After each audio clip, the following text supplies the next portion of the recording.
아멘. 우리 성경 본문 갑니다. 오늘 말씀은 로마서 1장 18절부터 32절까지입니다.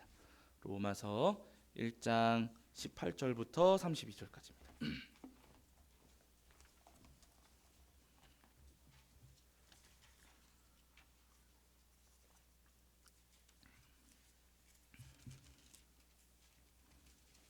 로마서 1장 18절부터 32절까지. 1장 18절부터 32절까지. 신약성경 239페이지 정도 있습니다. 로마서 1장 18절부터 32절까지 말씀 우리 찾으신 줄 알고 한 목소리로 합독하겠습니다. 함께합니다. 하나님의 진노가 불의로 진리를 막는 사람들의 모든 경건하지 않음과 불의에 대하여 하늘로부터 나타나나니 이는 하나님을 알만한 것이 그들 속에 보임이라. 하나님께서 이를 그들에게 보이셨느니라.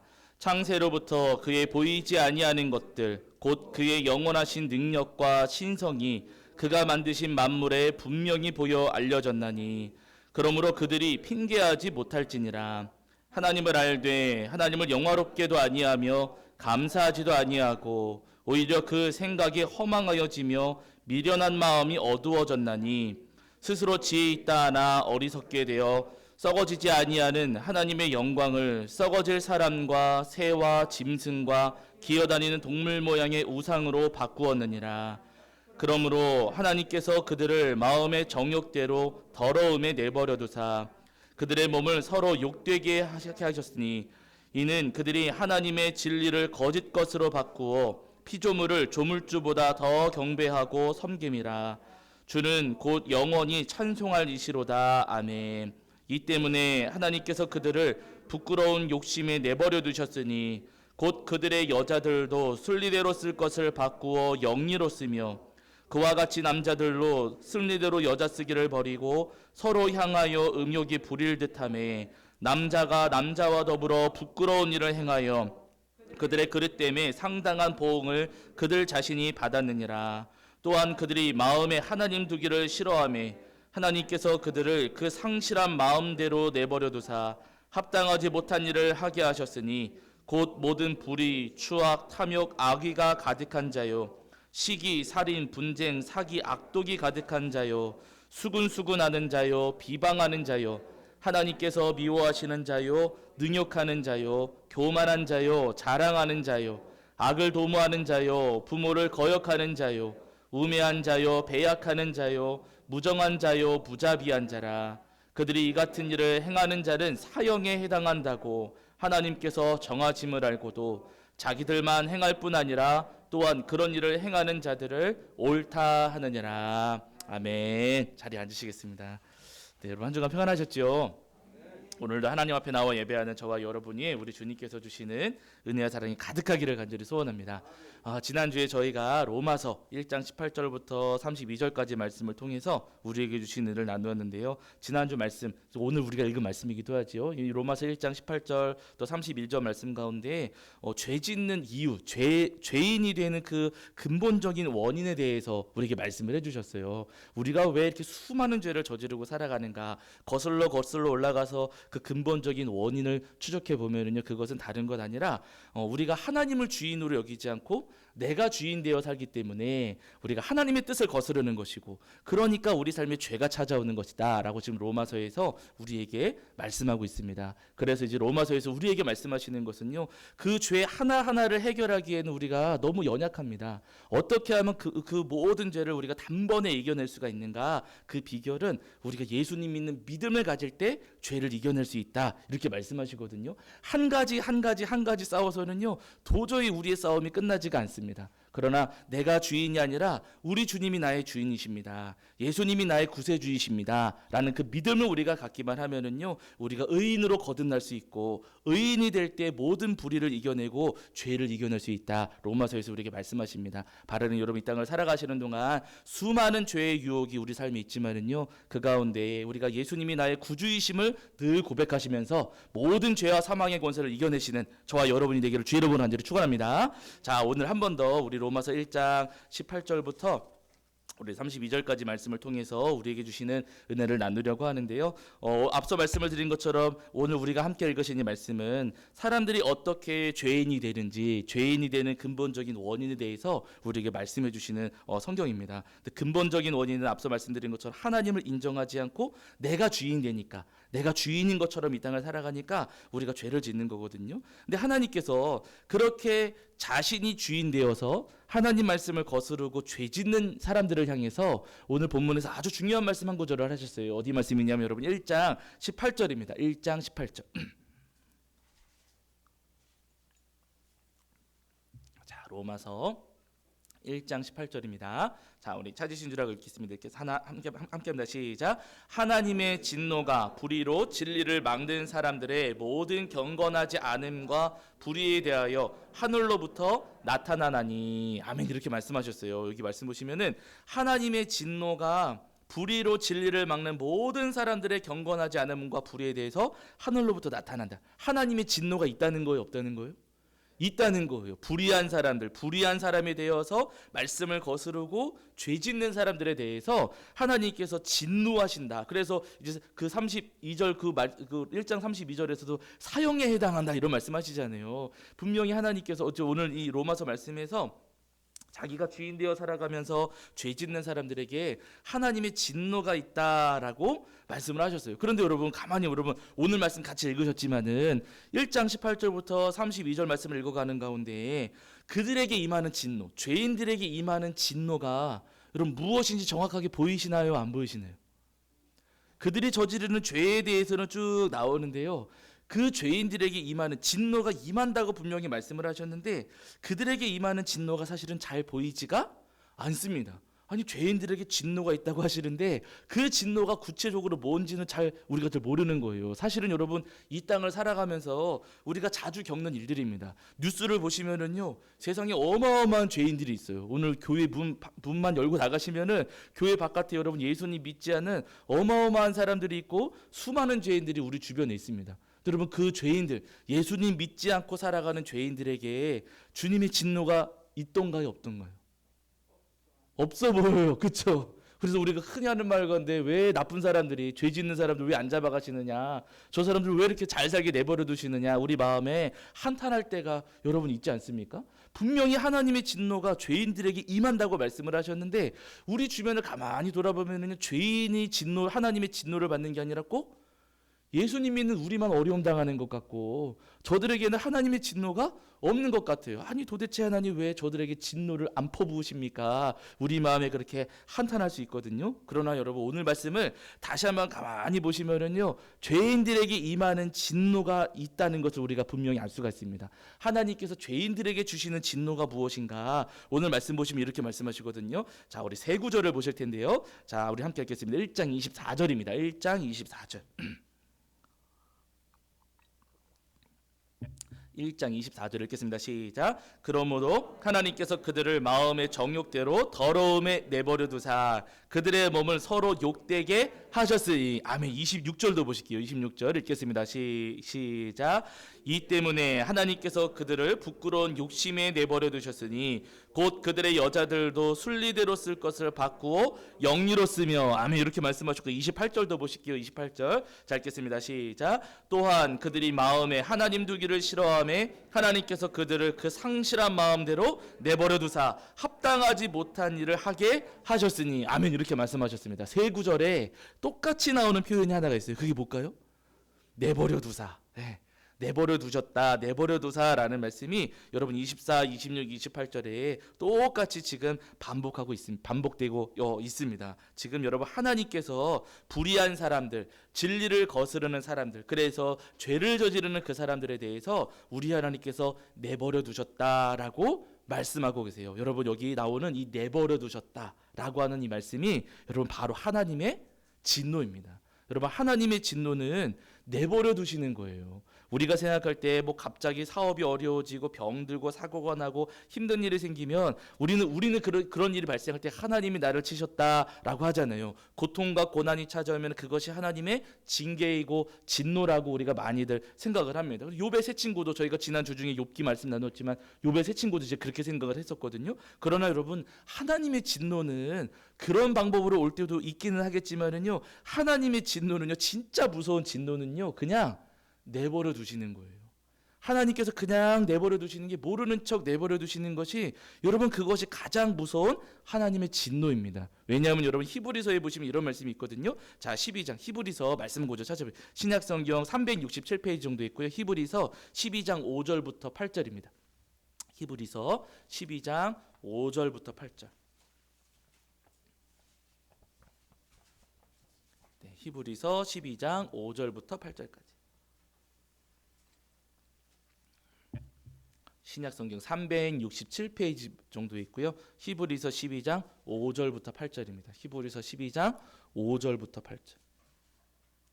네, 367페이지 정도의 히브리서 12장 5절부터 8절까지입니다. 12장 5절부터 8절까지. 자, 우리 찾으신 줄 알고 함께 읽겠습니다. 함께 합니다. 시작. 또 아들들에게 권하는 것 같이 너희에게 권면하신 말씀도 잊었도다. 일러스되 내 아들아, 주의 징계하심을 경히 여기지 말며 그에게 꾸지람을 받을 때 낙심하지 말라. 주께서 그 사랑하시는 자를 징계하시고 그가 받아들이시는 아들마다 채찍질 하심이라 하였으니 너희가 참음은 징계를 받기 위함이라. 하나님이 아들과 같이 너희를 대우하시나니 어찌 아버지가 징계하지 않는 아들이 있으리요. 징계는 다 받는 것이거늘 너희에게 없으면 사생자여 친아들이 아니니라. 아멘. 이렇게 말씀하셨어요. 징계가 없으면 뭐라고요?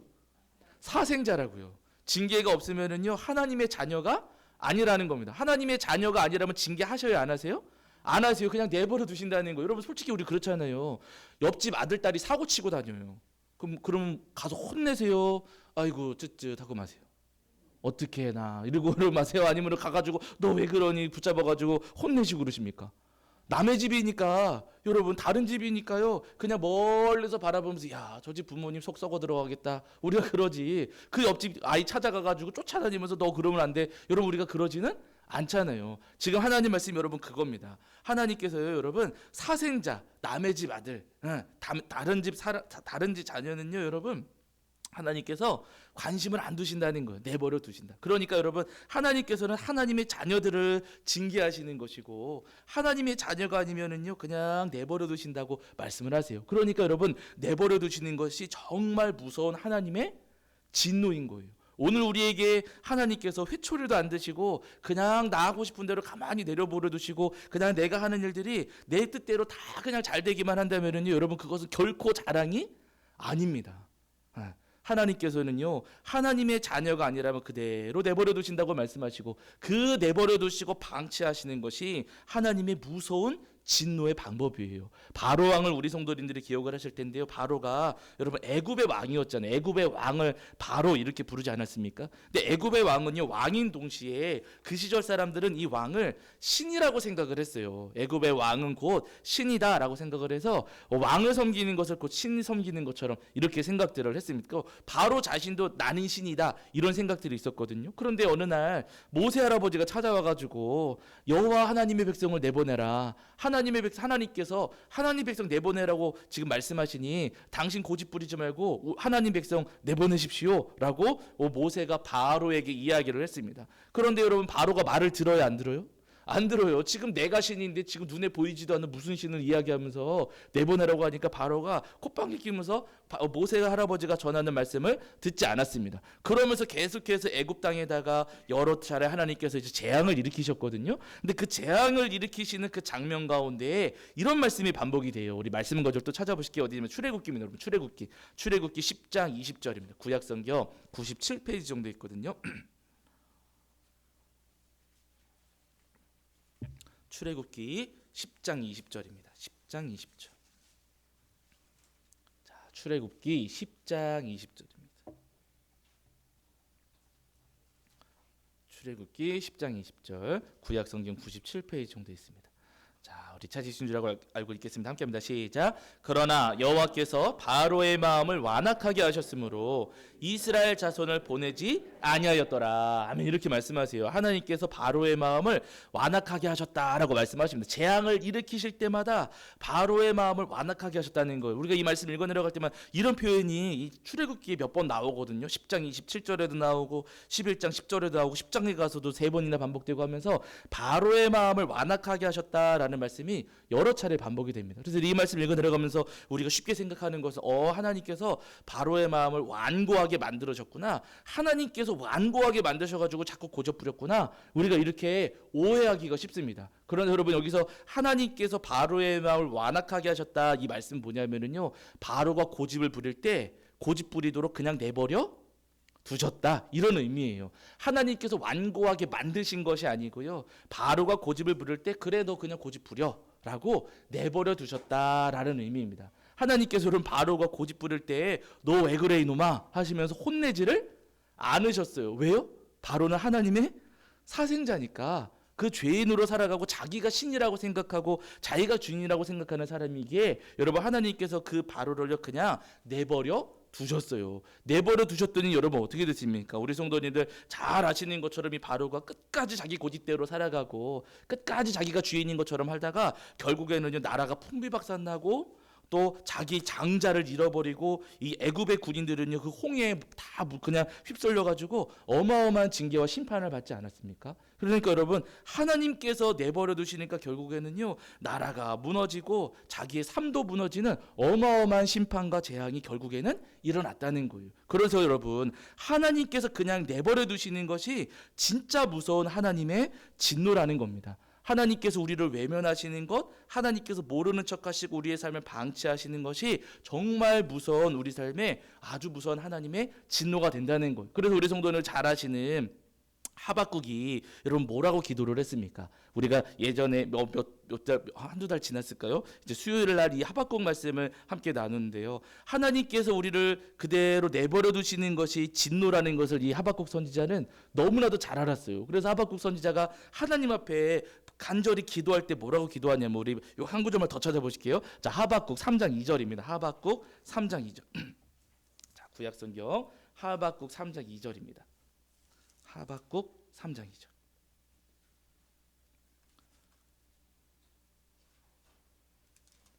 네. 구약 성경 1303페이지 정도 있죠. 구약 성경 1303페이지 정도에 자, 하박국 3장 2절입니다. 하박국 3장 2절. 하박국 3장 2절입니다. 구약 성경 1303페이지 정도의 하박국 3장 2절입니다.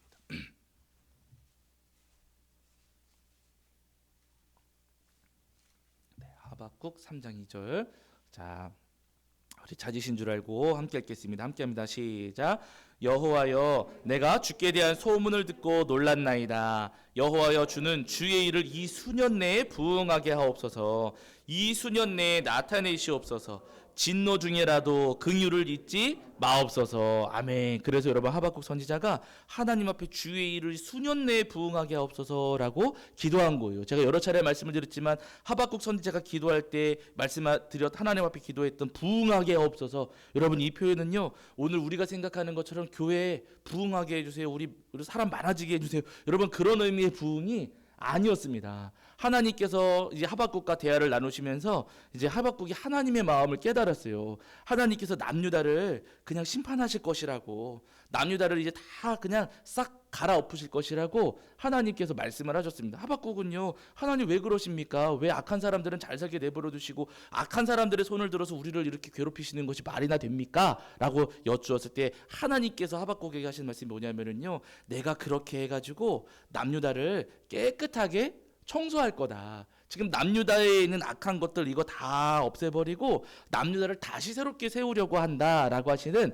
하나님의 말씀을 들려주셨습니다. 그 말씀을 듣고서야 지금 하박국 선지자가 주의 일을 수년 내에 부응하게 하옵소서라고 기도하는 거예요. 그러니까 여기나 말씀하시는 이 부응은요, 여러분 우리 숫자 늘어나게 해주세요 그 기도가 아니라 하나님 우리 빨리 심판해 주세요. 하나님 빨리 회초리 들어가지고 우리 좀 혼내주세요. 그래가지고 우리 남유다에 있는 우상들 하나님 다 없애주시고 우상의 그 신상들 다 쓰러뜨려 주시고 하나님 우리 남유다가 하나님 앞에 다시 새로워지게 해주세요 하는 의미에서요 여러분 부응하게 하옵소서라는 고백입니다. 그래가지고 그 뒤에 뭐라고 붙는 거예요? 이 수년 내에 나타내시옵소서 하고 진노 중이라도 긍휼을 잊지 마옵소서라는 말씀이 그 뒤에 그래서 여러분 따라 붙는 겁니다. 하나님 빨리 우리를 혼내주세요.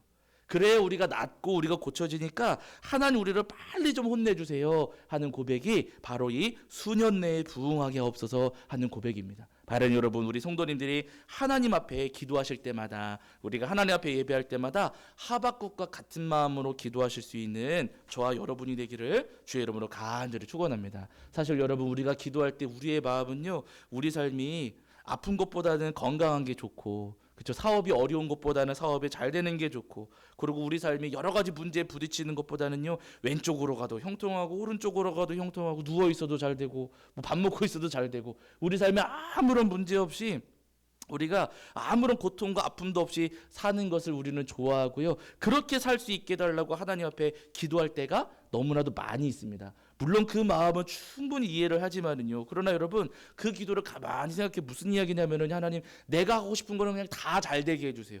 내가 하려고 하는 거 하나님 막지 마세요. 나를 그냥 내버려둬 주세요 하는 마음이 담겨 있는 거예요. 그러면 하나님 앞에 내가 우리가 기도하면서 내 삶을 막지 말고 하고자 하는 것은 그냥 그대로 다 잘 되게 해주세요 하는 기도는요. 하나님 나는 그냥 사생자로 내버려 두세요 라는 어리석은 기도가 될 수 있다는 겁니다. 여러분 우리가 이 땅에서 정말로 하나님의 자녀로서 이 땅에서 우리가 죄에 넘어지거나 쓰러지지 않고 하나님의 자녀로 우리가 살기 위해서는요. 하나님 그저 내 삶이 잘 되게 해주세요 기도할 것 아니라 하박국처럼 하나님 때때로 우리가 잘못한 것이 있다면은요. 하나님 회초리를 들어주세요. 나를 그냥 내버려 두지 말고 내가 잘못된 길로 가고 있다면 그 길을 꺾어주시고 제가 고집 부리고 있다면 그 고집 버리게 해주시고 교만하게 행동하고 있다면 하는 제 교만을 하나님 꺾어주세요 라고 기도하는 것이 여러분 하나님께서 오늘 우리에게 바라시는 기도라는 겁니다. 바로 여러분 이 땅을 살아가시면서 예배하시고 기도하시는 동안에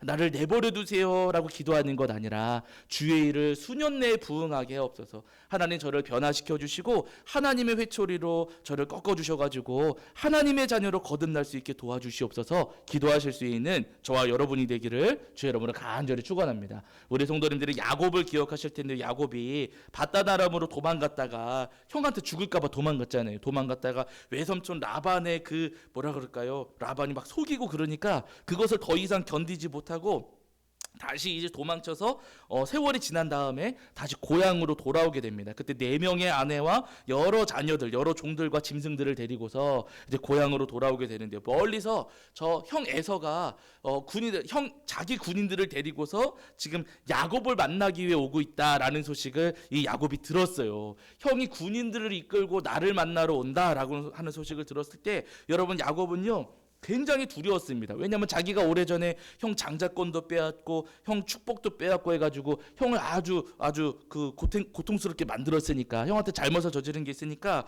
이 야곱이 형 만나기가 너무나도 두려웠어요. 그래서 잘 아시는 것처럼 막 앞에다가 선물도 보내고 막 그렇게 합니다. 그러다가 앞에 선물 보내놓고 어느 날 밤에 이 야곱이 야복 나루터에서 잠들었을 때 야복 강가에서 잠들었을 때 그날 밤에 여러분 천사가 찾아와서 야곱하고 씨름을 했어요. 천사가 찾아와서 씨름한 것은 결국에는 하나님께서 야곱하고 씨름하신 것과 여러분 비슷하지 않겠습니까? 그럼 여러분 천사가 와가지고 오늘 나하고 씨름하자고 해요.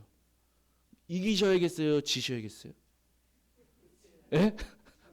어떻게 하시겠어요? 오늘 씨름하자 그래요. 누가? 그러면 이겨야 친선이다. 제 군대에서 많이 들은 말이 이겨야 친선이다. 그런 말 많이 들었거든요. 친선도 무조건 이겨야 된다고. 그런 말 많이 들으면 천사가 와서 씨름하자 그래요. 져주시겠습니까? 이기려고 아득바득 싸우겠습니까? 예? 아무래도 우리 마음에 시합은 시합이니까 일단 이기고 봐야죠 하면서 이기려는 마음이 있지 않을까 싶습니다. 야곱도 우리 마음하고 똑같았어요. 천사가 씨름하자고 하니까 야곱이 끝까지 이기려고 끝까지 지지 않고요. 끝까지 끝까지 이기려고 했습니다. 야곱의 마음이 여러분 그랬습니다. 결코 지지 않는 사람, 결코 자기의 고집과 혈기를 꺾지 않는 사람이 야곱이었습니다. 그렇게 밭다라라면서 고생하고 내려오면서도 자기의 혈기와 자기의 고집, 승부욕이 버려지지 않았던 사람이 야곱이었습니다. 그렇게 끝까지 밤새도록 씨름하는데도 여러분 씨름이 진짜 힘들거든요. 밤새도록 씨름하면서도 여러분 야곱이 지지 않으니까 여러분 그때 천사가 어떻게 합니까? 환도뼈를 딱 쳐가지고요, 여러분 환도뼈를 부러뜨려 버렸어요. 예, 뭐 고관절 말씀하시는 이분 환도뼈가 고관절이다라고 하시는 분도 계시는데 여러분 어쨌든 다리 한쪽이지 않겠습니까? 여러분 환도뼈 뭐 이게 고관절이라고 생각을 한다면 잘 아시잖아요. 고관절 다친 어르신들은요, 여러분 걷지를 못하십니다. 다리 한쪽이 여러분 뚝 부러져가지고 여러분 심하게 다치면은요 걷는데 굉장히 불편하고요. 이 야곱도 마찬가지로 이때 환도뼈를 다쳐가지고 평생 장애를 안고 살아가거든요. 그럼 여러분 끝까지 고집 부리다가 천사가 환도뼈를 콱 쳐가지고 꽉 부러뜨려놨어요. 그래갖고 야곱이 평생 장애를 안고 이제 살아갑니다. 그러면 여러분 야곱의 삶 가운데 찾아온 이 장애는 야곱에게 복일까요? 아니면은 야곱에게 안 좋은 일이었을까요? 우리가 생각할 때 아픈 일이 발생했고 거기다가 장애까지 생겼으니까 야 야곱은 아주 그냥 말년에 고생했구나. 하나님께서 왜 야곱한테 이러셨을까? 우리는 그렇게 생각할 수가 있겠지요. 그러나 여러분 놀라운 것은 뭐냐면은요, 야곱의 환도뼈가 부러지면서 동시에 야곱의 고집도 부러졌습니다. 야곱의 환도뼈가 꺾어지면서 야곱의 혈기도 꺾어져 버렸어요. 그래가지고 여러분 그 다음날 에서를 만나게 되지 않습니까? 에서가 저 멀리서 오는데 여러분 야곱이 그때 어떻게 하냐면은요, 형이 저 멀리서 오는데 7번 엎드려가지고 용서를 구해요. 저희가 창세기 말씀 뭐 읽으신 그 구절에 나와 있습니다. 야곱이 멀리서 오는 형을 바라보면서 7번이나 엎드려서 형 내가 잘못했습니다. 내가 그때 잘못했어요. 쌍둥이 형제임에도 불구하고 그러면 야곱이 에서에게 7번이나 엎드려서 용서를 구해요. 만약에 여러분 야곱의 혈기가 꺾어지지 않고 자존심이 그대로 살아있고 고집도 여전히 살아있다면 형 앞에서 과연 그렇게 엎드려서 7번이나 엎드려서 용서를 구할 수 있었을까? 아마 여러분 못했을 겁니다. 그러나 그렇게 씨름하면서 콱 꺾어지고 나니까 그러니까 야곱이요 여러분 자존심도 버리고 혈기도 버리고 고집도 버리고서 그렇게 형 앞에 엎드려가지고 용서를 구할 수 있었던 거거든요. 그러고 나니까 수십 년 20년 가까이 되었던 형과의 그 갈등이 여러분 눈 녹듯 사라지고, 제 생각에 이 여러분 에서가 야곱 죽이려고 군인들 끌고 왔을 거거든요. 그런데 야곱을 해치지 않고 나하고 같이 가서 살자라고 여러분 손을 내밀잖아요. 그렇게 장애가 생기기는 했지만은요, 그렇게 하나님께서 야곱의 몸을 치셨기 때문에 오히려 야곱은 자기 안에 있었던 오래된 죄를 버릴 수가 있었고 형과의 관계도 회복될 수가 있었습니다. 그럼 여러분 장애 생긴 게 좋은 거예요, 나쁜 거예요? 이렇게 보면은요, 이것은요 하나님께서 야곱에게 은혜를 베풀어 주신 거예요. 물론 장애 있는 거 어렵고 힘든 일이죠. 평생 고통을 당해야 되니까 어렵고 힘든 것은 맞습니다. 그러나 그 하나님께서 치심으로 말미암아 야곱이 죄를 버릴 수 있었기 때문에 하나님께서 야곱을 그대로 내버려 두지 않으시고 그렇게 야곱의 삶을 하나님께서 고쳐 주셨기 때문에 한편으로는 야곱의 삶 가운데 아주 큰 하나님의 은혜다, 우리가 이렇게 이야기할 수가 있습니다. 여러분 때로는요 우리 몸이 아픈 것이 복이 될 수가 있고요, 때로는 하나님께서 우리의 사업을 어렵게 만드시는 것이 우리 삶의 복이 될 수가 있고요, 우리 삶에 일이 안 풀리고 힘든 일 찾아오는 것, 고민거리 생기는 것이 우리 삶에 여러분 복이 될 수 있다라고 하시는 겁니다. 하나님께서 우리를 내버려 두지 않으신다는, 우리를 하나님의 딸이요 아들로 생각해 주신다는 증거가 되거든요. 그러니까 하나님께서 그렇게 하면 안 돼라고 막아주시고 그거 잘못된 거야 라고 하시면서 우리 길을 꺾으시는 것 아니겠습니까? 제가 예전에도 한번 말씀을 드렸지만 여러분 제가 목사 안수 받을 때 수련목 3년 마치고 이제 그때는 여러분 감리교 법이 바뀌기 전이어가지고 수련목회자 생활을 마치고 나면은 담임이 되어야지만 안수를 주셨어요. 담임이 아니면 안수를 안 주셨습니다. 그래서 수련목 3년을 마치면은요 개척을 하든지 아니면 작은 교회 어디 담임자 자리에 꿰차고 앉아 들어가든지 아니면은 이제 사회복지 기관 같은데 기독교 법인 감리교회 그 본부에 이제 인가를 받은 또 허락을 받은 그 사회복지 법인에 가서 기관장으로 있든지 어쨌든 대표자 자리로 가야지만이 이제 안수를 주시는 거예요. 근데 그 자리가 많지 않거든요. 정말 드뭅니다. 그래서 그때만 하더라도 여러분 수련목 이제 2년 지나가고 3년 차 딱 들어가는 그 순간부터 전도사님들이 뭐하냐, 수련목회야 하는 전도사님들이 뭐하냐면은요, 내가 내년에 갈 자리를 미리 알아보는 거예요. 미리미리 막 시골 교회에 전화해가지고 혹시 저기 내년에 어디 인사 이동 계획 있냐 물어보면서 여러분 안수받기 위해서 1년 전부터 준비들을 열심히 합니다. 그렇게 해도 자리가 없어가지고 고생들을 많이 하거든요. 그래서 저도 이제 그 수련목하면서 이제 안수받으려고 미리미리 준비를 하는데 아무리 찾아봐도 자리가 없어요. 근데 어느 날 이제 저희 담임 목사님께서 제안해 주시기를, 고전사 저쪽에 사회복지 기관이 하나가 있는데 거기로 가면 어떻겠느냐, 내가 그 자리 주선해 주겠다. 목사님께서 이제 그 기관을 알아봐 주실 테니 거기로 가서 거기 기관장으로 가고 거기서 일하는 것처럼 하되, 근데 그 기관이 굉장히 작아가지고 영세한 곳이니 교회에서 이제 사례비를 후원 형태로 보내주겠다. 대신에 일은 어디서 해라? 교회 와서 해라. 거기 어차피 일도 별로 없으니까 그래, 교회 일은 교회 와서 해라. 이렇게 하시자는 거예요. 들어보니까 솔깃하기는 해요. 임지가 워낙에 없었으니까요. 갈 곳이 워낙에 없었기 때문에 그 말씀도 일리가 있다라는 생각을 했습니다. 그러나 여러분 사실은요, 그것은요 사실은 서류만 맞춘 것이고 이름만 간 것처럼 해놓은 것이고 정당한 방법은 아니었거든요. 그러나 워낙에 임지가 없었기 때문에 그렇게라도 가야 되겠구나, 그렇게라도 해서 안수를 받아야겠다 생각을 해가지고 알겠습니다 목사님, 그렇게 하겠습니다 라고 어제 협의를 봤어요. 그러고 나서는 세월이 쭉 지나갔습니다. 괜찮을 줄 알았지요. 근데 그러다가 이제 여러분 제가 안수받기 3개월 전에 1월 달쯤 됐거든요. 그때 이제 연회에서 어떤 이야기가 있었냐면은 그 안수 예정자들이 가는 기관 가운데에 안수 예정자가 가기에 적합하지 않은 기관들이 있더라. 그래가지고 안수 예정자가 가가지고 기관장으로 머물 만한 곳인지 그 타당성 여부를 검토해가지고 갈 수 있는 것과 갈 수 없는 것을 가려내겠다라는 이야기가 있었습니다. 그래가지고 제가 그 이야기를 듣고서는 연회 본부에다가 전화를 했어요. 제가 여기 기관에 가려고 하는데 여기 가도 괜찮습니까? 여기 가도 제가 안수 받을 수 있습니까? 라고 제가 여쭤봤어요. 거기서 뭐라 그랬을까요? 안 됩니다 라고 하시는 거예요. 아니 왜 안 되지요? 여기 누구누구 목사님도 계셨던 데고 여기 어느 교회에서 이렇게 하고 있고 한데 여기 왜 안 됩니까? 라고 하니까 거기서 그냥 안 된다고만 하시는 거예요.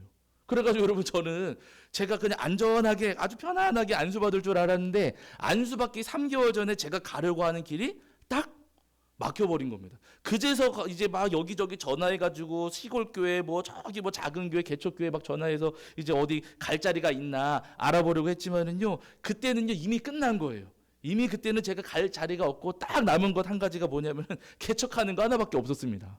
그럼 제가 이제 그 상황이 돼가지고 가려고 했던 준비하고 있었던 길을 딱 막히고 개척하는 것 한 가지밖에 안 남았을 때 어쩔 수 없이 억지로 제가 개척하면서 감사했을까요? 불평했을까요? 예? 당연히 불평했지요. 여러분 제가 개척하면서 이거 벽돌 붙이면서 그렇게 즐겁지 않았어요. 하나님 왜 이 고생을 시키느냐고 원망하고 불평하면서, 아니 딴 애들은 설렁설렁 사역한 애들은 그냥 좋은 데를 다 꿰차앉게 하시고, 아니 저는 3년 동안에 열심히 고생했는데 하나님 저한테는 왜 이렇게 하시는 겁니까? 그거 그냥 되게끔 그냥 해주시지, 그게 뭐가 그렇게 문제라고 왜 그 길을 막으시고 이렇게 어려운 길로 돌리십니까? 제 마음에 원망과 불평이 가득했습니다. 여러 차례 말씀을 드렸지만 혼자 예배드린 세월이 한 1년 6개월 됐거든요. 1년 6개월 동안 여기 컴컴한 데서 혼자 그냥 서가지고 아무도 없는데 이제 설교하는 거예요. 그 세월을 보내면서 물론 재미있는 경우도 있었어요. 그냥 혼자 연습한다 생각하고 하면서 그렇게 훈련 삼아 하기는 했지만은요, 그러나 제 마음 가운데 와, 하나님 좀 너무하시다. 어떻게 내가 그렇게 잘못한 것도 없는데 나한테는 왜 이렇게 어려운 길을 가게 하시고 왜 내가 하려고 하는 일을 하나님 왜 이렇게 막으실까? 라는 원망과 불평이 제 마음 가운데 있었습니다. 그러나 여러분 세월을 지나놓고 보니까 그렇게 아무도 없는 곳에 우리 성도님들이 찾아와 주셨고, 아무 연고도 없지만 성도님들이 찾아와 주셨고 지금 이렇게 행복하게 목회를 하고 있거든요. 세월이 한참 지나고 나서 가만히 생각해 보니까 그때 하나님께서 그 길을 막아주신 것이 저에게 복이에요. 그때 만약에 하나님께서 막아주지 않으시고 그냥 저를 내버려 두셨다면, 너 그냥 네 맘대로 해라 라고 저를 내버려 두셨다면은요, 저는 정상적인 방법이 아니라 위법적인 법을 이용한 방법으로 제가 안수를 받게 되거든요. 그 마음이 제 마음에 계속 남아 있다면 여러분 제가 앞에서 설교를 할 수 있겠습니까? 없겠습니까? 없어요. 설교하면서도 제 마음에 나는 가짜로 안수받은 사람, 이런 부담감이 아마 계속 남았을 겁니다. 만약에 그때 하나님께서 저를 개척하게 안 하셨다면은요, 우리 성도님들 만날 기회도 없었을 것이고, 하나님께서 개척하지 그냥 저를 내버려 두셨다면은요, 저는 지금처럼 성경 그렇게 많이 읽지도 않고 공부하지도 않고 연구하지도 않았을 것 같아요. 그냥 띵까띵까 놀면서 편안하게 목회할 길을 제가 찾으면서 다녔겠죠. 그러나 그때 하나님께서 저를 그대로 내버려 두지 않으시고 너 그 길 아니야 라고 막아주셨기 때문에, 그렇기 때문에 여러분 제가 엉뚱한 길로 가지 않고 잘못된 길로 가지 않고 그래도 잘하지는 못하지만은 그래도 하나님께서 옳게 인도해 주시는 길을 따라서 여기까지 올 수가 있었던 겁니다. 그러니까 여러분, 하나님께서 우리 길을 막아주시는 것이요, 때로는 복이에요. 우리는 내 뜻대로 되는 것이 옳다고 여기지만은 여러분 그렇지가 않습니다. 하나님께서 우리를 막아주시고 안 된다고 하시고 때로는 꺾어주시고 회초리 드시면서 우리의 길을 바로 잡아주시는 것이 여러분 그것이 진정한 복입니다. 바로 여러분 이 땅을 살아가시는 동안 하나님 앞에 또 우리 예수님 앞에 기도하시는 동안에 그저 내 뜻대로 되게 해달라고 기도하시는 성도님들이 아니라, 하나님 우리가 잘못된 생각을 하고 있다면 우리 생각을 고쳐주시고, 우리가 잘못된 길을 가고 있다면 하나님 우리의 길을 꺾어주세요. 하나님 우리를 그대로 내버려 두지 마시고, 하나님 우리 삶 가운데 하나님께서 엄한 손을 내밀어 주셔가지고 우리가 다시는 그런 생각하지 않도록 하나님 우리를 고쳐주시고 우리를 새롭게 해주세요. 기도하실 수 있는 저와 여러분이 되기를 주의 이름으로 간절히 축원합니다. 우리 지난 한 해 마무리하면서 우리 성도님들과 함께 말씀 나눴지만은요, 올 한 해 우리가 교회 이사 가려고 많이 노력하고 있잖아요. 그런데 여러분 참 이상한 것이 전화하는 데마다 안 된다 그래요. 주중에도 여러분 요 근처에 좀 넓은 데가 나와가지고 3층인데 이제 전화를 드려봤더니 거기서도 다 안 된다 그래요. 제가 그래서 몇 번의 이 통화를 하면서 참 이상하다 하는 생각을 했습니다. 우리가 생각할 때는 그냥 뻥뻥 뚫려가지고 하나님 작은 교회가 조금 옮겨가려고 하는데 은혜 주시는 게 낫지 않겠습니까? 우리 마음은 제 마음도 그랬거든요. 계속해서 그러나 아니다 하시고 막히는 것은 우리 생각에는 왜 이러시나, 왜 우리한테만 이러시나 원망스러울 수 있겠지만은요, 그런 여러분 그게 아니고요. 하나님께서 우리를 내버려 두지 않으시는 거예요. 거기 아니다, 그쪽 길 아니다, 그쪽 방향 아니다, 방법이 잘못됐다 하시면서 하나님께서 우리를 지금 바로 세워주시는 과정이로구나 하는 생각을 했습니다. 우리가 때때로 우리 때로 되지 않을 때 원망스럽기도 하고 불편할 수도 있겠지만은, 또 하나님 앞에 불평할 수도 있겠지만은요, 그러나 여러분 우리 길을 꺾으시고 바꾸시는 것이 우리를 내버려 두지 않으시고 바로 잡으시는 하나님의 은혜라는 사실을 기억하시면서 늘 하나님 앞에 감사하면서 찬송하실 수 있는 저와 여러분이 되기를 주의 이름으로 간절히 축원합니다. 자, 우리 찬송합니다. 찬송가 여러분 338장입니다.